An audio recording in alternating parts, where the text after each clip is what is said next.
وی زما اسخر چې کله مړ شو نو زما د ښځې په برخه باندې ډېره ځمکه ورسېده. هغه ځمکه دا د شیخ صاحب ډېر قیمتي بیان دی، لازمي واورئ چې د یو خور نه یا د یو زنانه نه په زور باندې میراث اخیستل ډېر اهم بیان دی. ستاسو ټیم نه ضایع کوو، راځئ چې ټولې وورو. وی زما اسخر چې کله مړ شو نو زما د ښځې په برخه باندې ډېره ځمکه ورسېده. هغه ځمکه هغې ته میلاو شوه. اوس په هغې پورې مور نښتې ده، یعنې د خواښې چې دا کومه ځمکه چې تا اخیستې ده دا ما په خپلو پیسو اخیستې وه، دا ستا د پلار پیسې نه دي، نو ته به دا برخه پرېږدي، دا حصه به پرېږدي، ځکه چې دا زما مال کې وه، دا ستا د پلار مال خو نه و، میراث خو د پلار په مال کې رسي. نو سوال دا دی چې که چېرته زما دا ښځه دا ځمکه دې مور ته واپس نه کړي دا به ګناهګار او که نه به الجواب. اول خو دا قانون یاد کړئ، قانون ښه چې هر هغه شی چې ستا په ژوند کې تا سره و او ته مالک وي، شرط دا دی ته مالک وي او ته مړ شوي، نو دې کې د ټولو وارثانو برخه ده. اول خو دا قانون یاد کړئ، هر هغه شی چې ته مالک یې او ته مړ شوي، د ټولو وارث ټول ټکی پکې وایي، ټول ټکی پکې موږ وایو چې ځکه په دې ځکه چې زموږ معاشره کې باز دي وباسي، د ټولو وارثانو پکې برخه ده. دلیل په څه دی؟ ګوره الله وایي للرجال نصیب مما ترک الوالدان والاقربون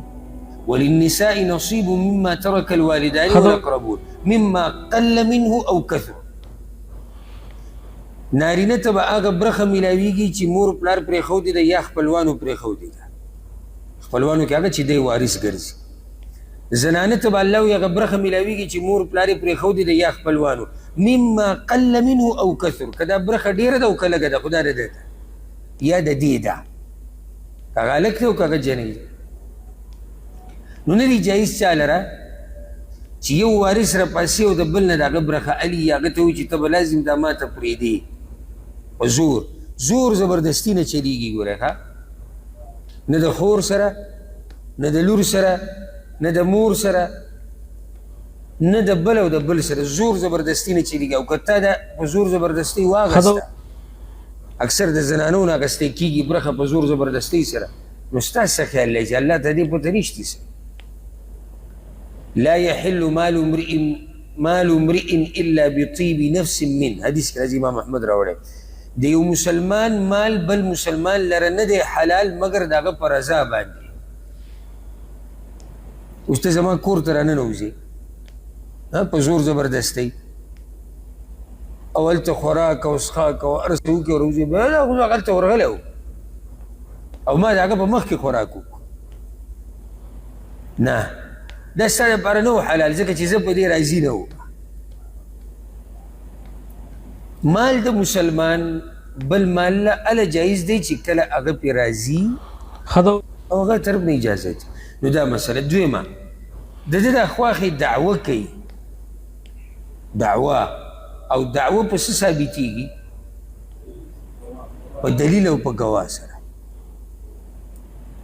دعوه په دې ګواه راولي،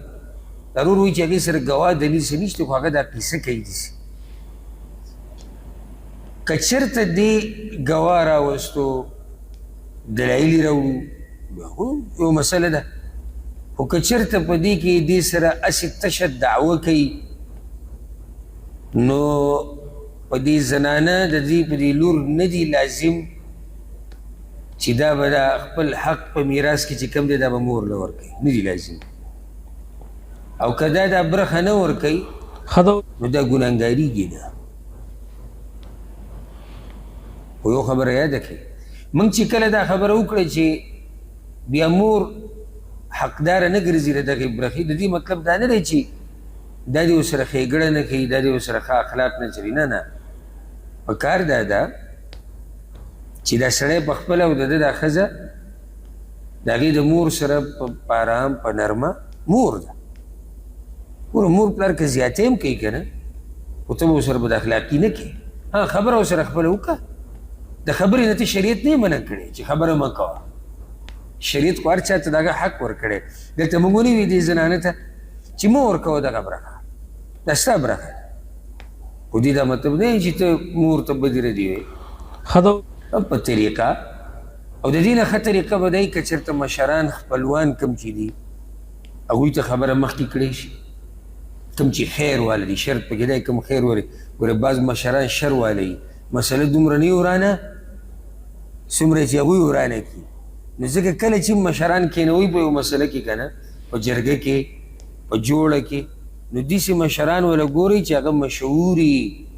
په خیر سره په صلاح سره چې او دا خیر ښېګړې واله دي دا ښه خلک دي موږ په خپله بعض مشران لیدلي دي چې هغه دا مسله الټه ښه وراني موږ یو ځای کې ناست وو ډېره غټه مسله وه د جانبینو ډېره غټه مسله وه د دې چې خبره پکې مرګونو ته اورېدلې څو ورځې تګ راتګ کېناستو به پاسېدو به اخر دا چې ما هغوی د الله په توفیق سره صلحې ته او جوړ جاړي ته تیار کړو وعظ او نصیحتونه او د هر یو خوا له زرازه او ټلیفونونه او ملک ته ټلیفون د دوی مشرانو ته کله چې اخري ورځ موږ خبره کوله یو پکې ناست و سپین ږیری ګوډ نو ما ګوره ستاسو سره یې د ټولو دا ښه نه ده چې دوی په منځ کې جوړ جاړی راشي بچي به هم د دشمنۍ نه بچ شي دوی به هم دشمنۍ نه بچ شي دا ژوند به لږ ازاد تیر کړي که دا اوس ټول پټ پټ ګرځي او هر یو د خپل سوري نه هېرېږي